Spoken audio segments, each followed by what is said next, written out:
Hey guys, it's Callus with the Pokemon Online YouTube channel, here to bring you the Pokemon Online Team of the Week. It's going to be an Advanced OU team, as you guys probably would have guessed. I wanted to bring you guys something that I've played quite a bit with. I didn't want to just throw out a test team that I've played 5 games with. I wanted to bring you something unconventional and something that is competitively viable. If you guys choose to copy the team, give it a try yourself. I highly recommend you do. This team is a blast to play.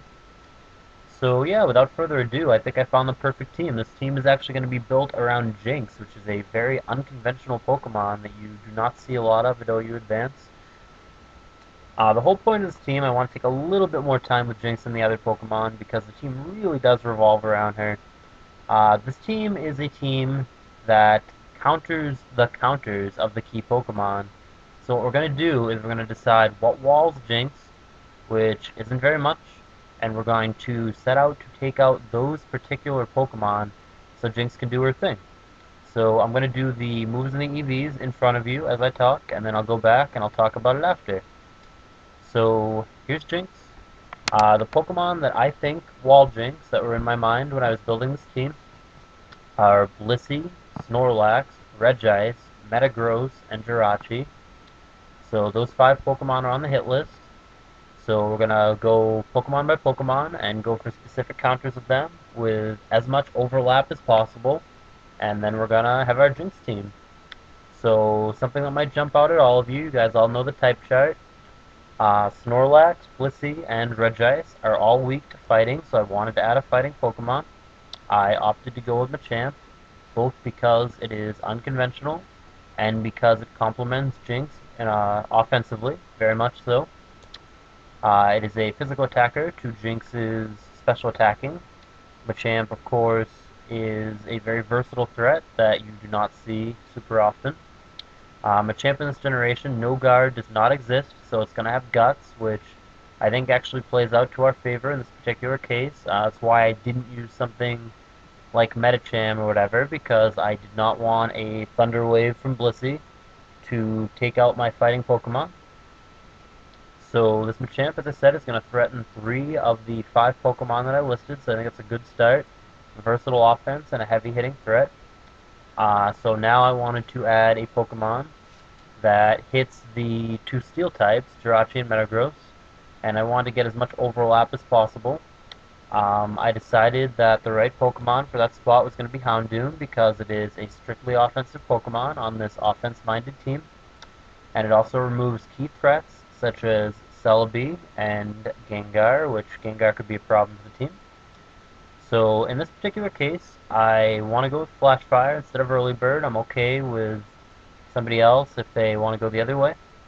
I went with Fire Blast, which I think is really necessary. I don't think Flamethrower has quite enough punch. Fire Blast is a one-hit KO on some Pokemon, such as Metagross and Jirachi, where Flamethrower wouldn't be.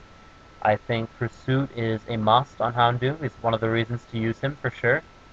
Hidden Power Grass is specifically for Swampert, and Will-O-Wisp is to hit certain things on the Switch that might not like it, might not expect it.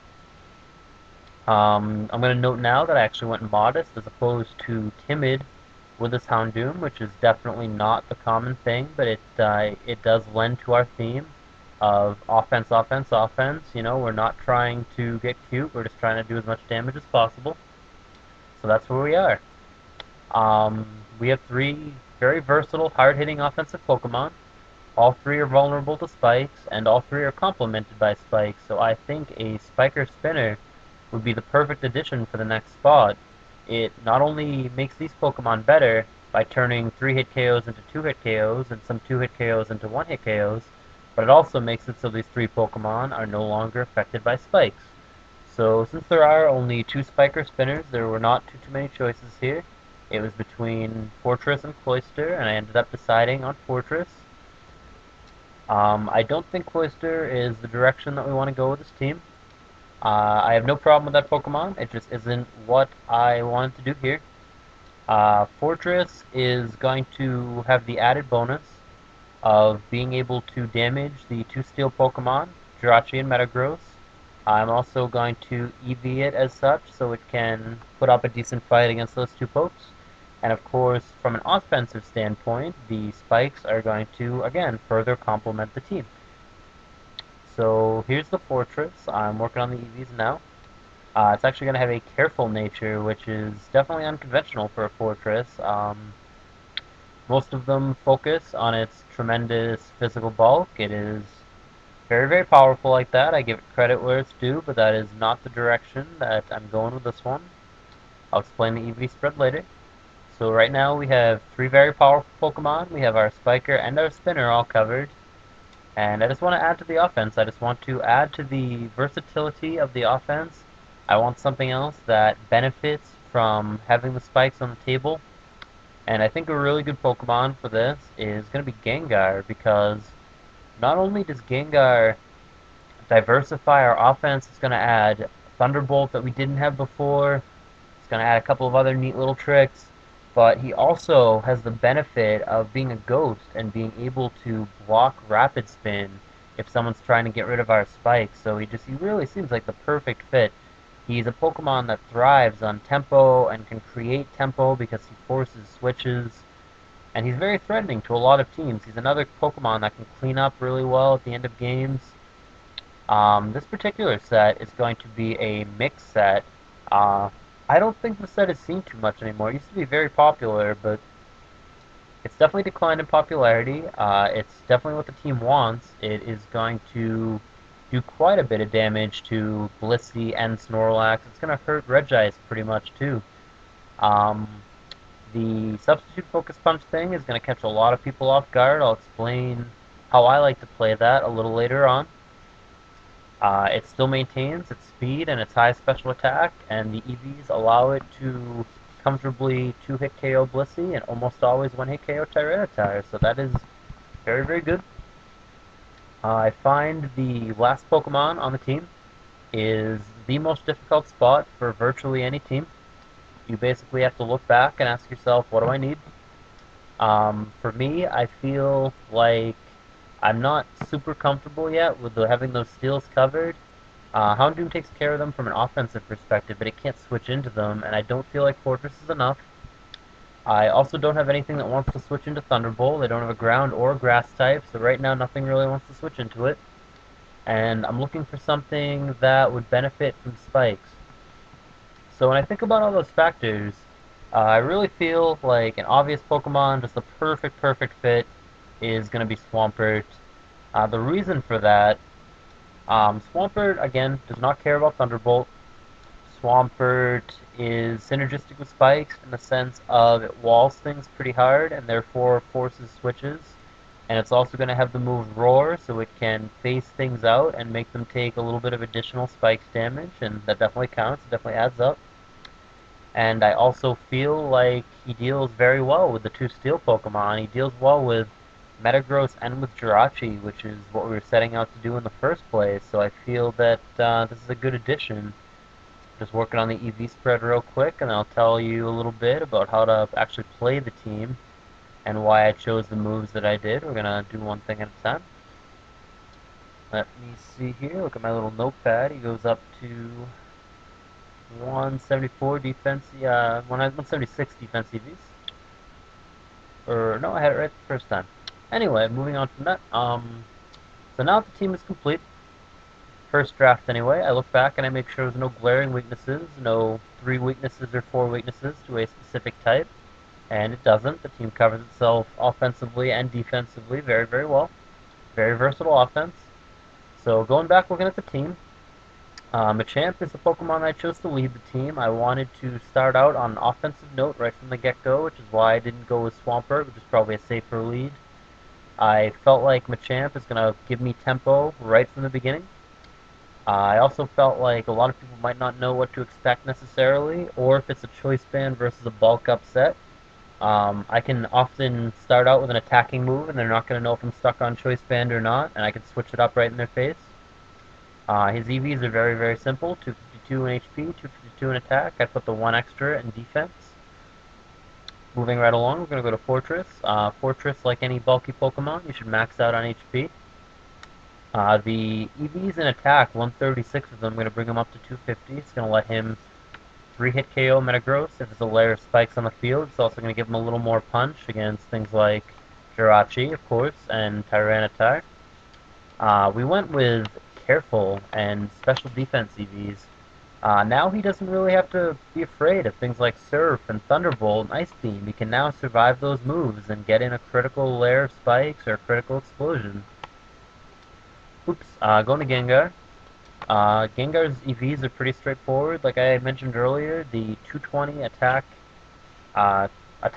total, it's 216 EVs. It's going to let him virtually always one-hit KO Tyranitar, and even if he doesn't, he can finish it off with one of the other moves. It's a very comfortable 2-hit KO on Blissey. It does it quite a bit to Snorlax. And the number's 300, magic number. It's going to keep him faster than Adamant Salamence and such. It's going to let him maintain his offensive power. Same thing, his special attack is still almost 360, which lets him do all the important things that Gengar does.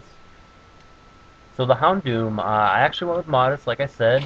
Most people go with Timid. I want to cheat a little bit here and keep the offensive power as high as possible. I think 270 is as low as you can go within reason. It keeps him faster than Adamant Heracross. He's still going to be faster than most Celebi and most Jirachi, granted, not all of them.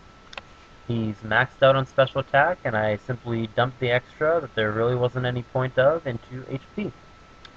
Going on to Swampert, these are absolutely wonderful EVs. I highly recommend that you try this spread sometime.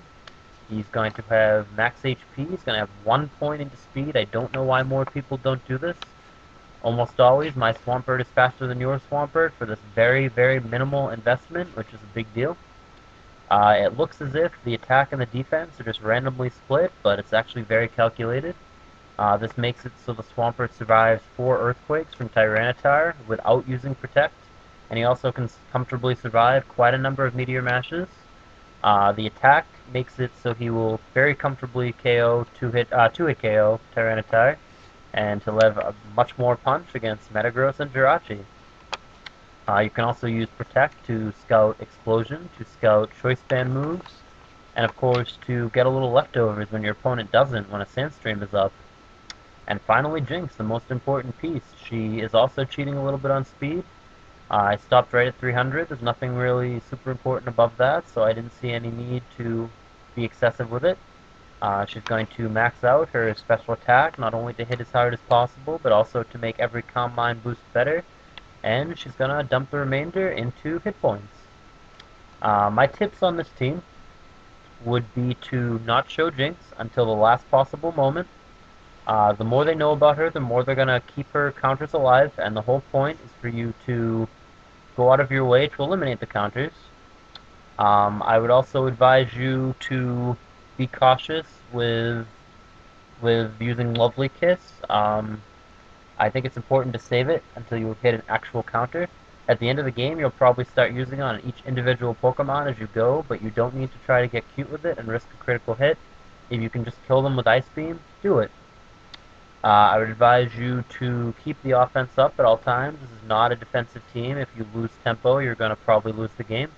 You definitely need to be the attacker. This team is not meant for a long game. This team is not meant to play 200 turns. It is not bulky enough to trade blow for blow. You definitely need to be the offense. And I would also advise you to just be aware of what threats you need to remove. Not every team is going to have all 5 of the Pokemon that I listed. A lot of teams aren't going to have any. So if you see a team with, say, just Jirachi out of the things that I listed, you need to specifically go out of the way to remove Jirachi, even if that means blowing up on it, even if that means trading 2 Pokemon for it. You just need to get the Jinx counters out of the way and let her do her thing. Quick explanation of how she works.